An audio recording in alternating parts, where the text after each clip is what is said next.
Di ba nagpalit tayo ng torque drive na SRF, pure na torque drive set siya. Tapos ngayon, problema ko is B65 na belt is lubog siya. Ginawa ko na lahat sa pulley. Naglagay ako ng spacer, naglagay ako ng washer, nagtanggal ako ng washer, nagdagdag ako ng washer, wala. Ayaw umangat sa likod. Ang lapad ng 2DP. Tapos sa haba naman is talagang mas mahaba si 2DP konti. O diba? Difference. Taas ng difference oh.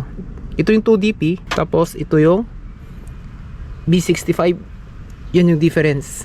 I-explain ko bakit kailangan nang ilagay yung 2DP belt sa racing torque drive o aftermarket na torque drive. Yung explanation kasi dito is, at ayun mga post, kamusta? Pupunta pala tayo ngayon sa Yamaha ulit. Bibili tayo ng belt. Naalala yung last ko na vlog? Di ba nagpalit tayo ng torque drive na SRF, as in na pure na torque drive set siya. Tapos ngayon, problema ko is yung B65 na belt is lubog siya. Ginawa ko na lahat sa pulley. Naglagay ako ng spacer, naglagay ako ng washer, nagtanggal ako ng washer, nagdagdag ako ng washer, wala. Ayaw umangat sa likod. Kasi yung pagkakaintindi ko dun sa torque drive is yung torque drive is mas sarado siya at mas mataas yung kanyang buka. So kung naka aftermarket ka na racing torque drive, kailangan talaga siyang palitan ng belt. Magto 2DP na tayo ulit. Babalik tayo doon. Kasi si 2DP mas mataba siya, mas malapad at mas mahaba siya ng konti kaysa sa B65 at BR8, B8R pala. So ngayon pupunta tayong Yamaha, kukuha tayo ng 2DP. Kapilitan. Kailangan natin kumuha. Uy, gastos na naman. Hindi na lang sana tayo nag-torque drive. Tapos kagabi, nag-try kami. Yung top speed niya na dating 126 na same set. Tapos yung nilagay ko na yung torque drive, kagabi ko lang na-testing yung kanyang top speed is 101 na lang. Grabe. Hindi ko napansin yun Kaya ngayon, kailangan talaga nating palitan. Dito na tayo Yamaha. Sige mga pus, mamaya na lang ulit tayo mag-usap. At ako'y papasok na. Ay nako, gastos malala. At ayun, nakabili na tayo 2DP belt. I-explain ko mamaya bakit kailangan magpalit ng 2DP belt sa naka-racing pulley, ay racing torque drive. Mag-i-stroll muna tayo, i-explain ko bakit kailangan ng ilagay yung 2DP belt sa racing torque drive o aftermarket na torque drive. Yung explanation kasi dito is yung kanyang buka. Kung nakikita nyo dito sa picture, yan, ito sa picture na yan, marami siyang settings. Meron yung straight. Yung straight is for acceleration o arangkada. Tapos yung kanyang curve is pang yun, yung mga mahilig sa top speed. Tapos yung kanyang pinakadulo dun sa lalagyanan niya yan is sagad siya hanggang sa oil seal. So meaning, ang logic doon, may sasagad siya na bibinat, may sasagad din siyang naka-close. So kailangan natin magpahaba konti ng belt. Kaya ngayon, yung top speed ng aking NMAX na dati na nagwa 126, ngayon is hanggang 101 na lang siya, 102. Hirap pa, pero malakas ang arangkada. Yung belt is nabibitin, kaya hindi ko siya mapaangat sa likod. Parang yung sinabi ko kanina, hindi ko siya kayang iangat sa pinakataas ng torque drive kasi yung belt is bitin. Saka naka aftermarket na tayo kasi pinaka the best is magpalit ng 2DP. Sa mga NMAX users to NMAX at Aerox, yon. Dapat nakaangat sa likod para better acceleration at better top speed. May mid to ko siya, mid to dulo. Kung tatapusin nyo yung video na to, mapapakita ko sa inyo yung position na sinasabi ko, bakit ayaw siya sumagad at bakit siya lubog. Kung ilalagay natin yung bagong belt, tinan nyo, nasa taas siya ng torque drive. Yung bili ko pala dito sa belt na to is 650 sa mismong Yamaha. Syempre legit naman yung andun, diba? Hindi naman sila nagbebenta ng mga fake kasi kasa yan, nasa policy yan. Woo! Lakas ang arangkada. Yung settings pala natin dito is naka-straight tayo, nakaganyan siya. Hindi siya naka-curve. Ayoko ng curve eh. Ayoko ng top speed kasi syempre, andito tayo sa Pilipinas, wala namang maluwang na kalsada dito. Puro traffic at puro barangay.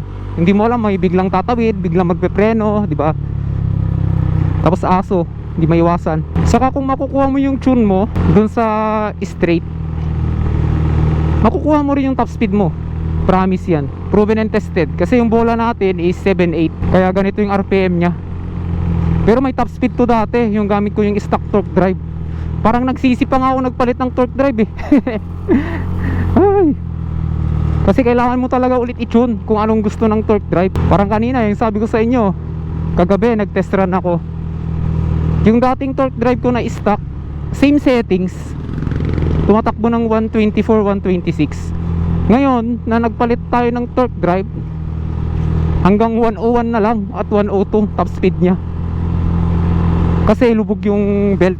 Kailangan taas talaga, nakalutaw. Tingnan nyo mga boss, takbo tayo ng 45 pa lang, 50. Nag-RP, lumalabas na yung kanyang VVA. Ganyan katindi. Pero for me, mas gusto ko talaga ang arangkada. Siguro nasanay lang ako sa mga big bike dati. Di mo rin kasi magagamit yung top speed eh. Importante talaga yung buwelo nya bawat overtake, lalo kung akyatan. Tapos yung kain ng ating gas, 27.1. My God. At yun mga boss, mamaya na lang kung nakauwi na tayo, i-video ko paano ko ikabit yung bagong belt. Quick tutorial na rin yun, isasali na natin sa vlog. At explanation syempre. Be right back.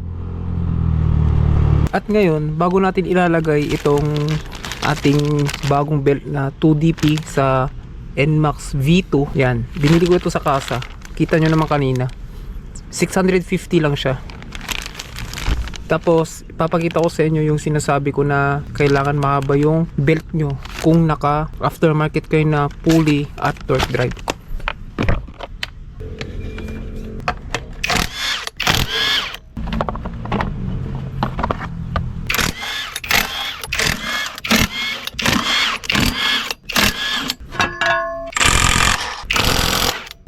Yan, di siya masyadong sumasagad.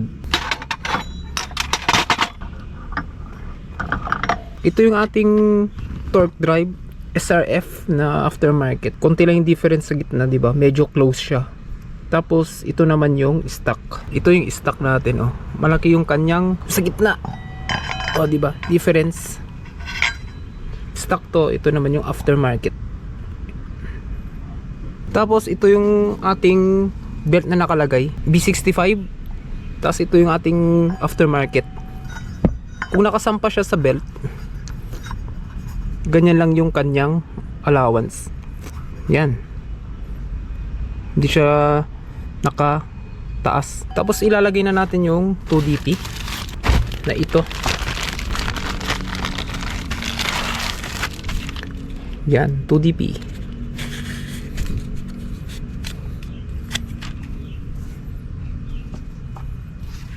2DP yan, ah.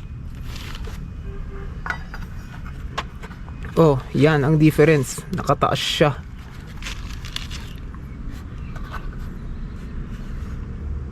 Taas ng difference, oh. Ito yung 2DP, tapos ito yung B65. Yan yung difference. Ang layo, di ba mga pus? Kaya mas gusto ko to kasi kailangan talaga na itong 2DP ilagay natin kung naka aftermarket tayo na pyesa. Kasi yung difference is yan, yung kanyang lapad. 'Di ba? Ang lapad ng 2DP. Tapos sa haba naman is talagang mas mahaba si 2DP konti. See? Kaya dapat nakasampa. At ibabalik na natin racing pulley gamit ang 2DP. Kasi kita nyo naman sa video is talagang mas mataas at mas sagad si 2DP. Tapos bahala na rin kayo kung paano nyo lalagyan ng washer sa harap. Kung mapagpag, edi magbabas kayo ng washer. Or kung talagang mapagpag pa rin, dagdag ng washer. Trying error lang naman ang sidings. Huwag kayong mahiya na mag-explore sa sidings nyo kung alam nyo baklasin. Normal lang naman magkamali.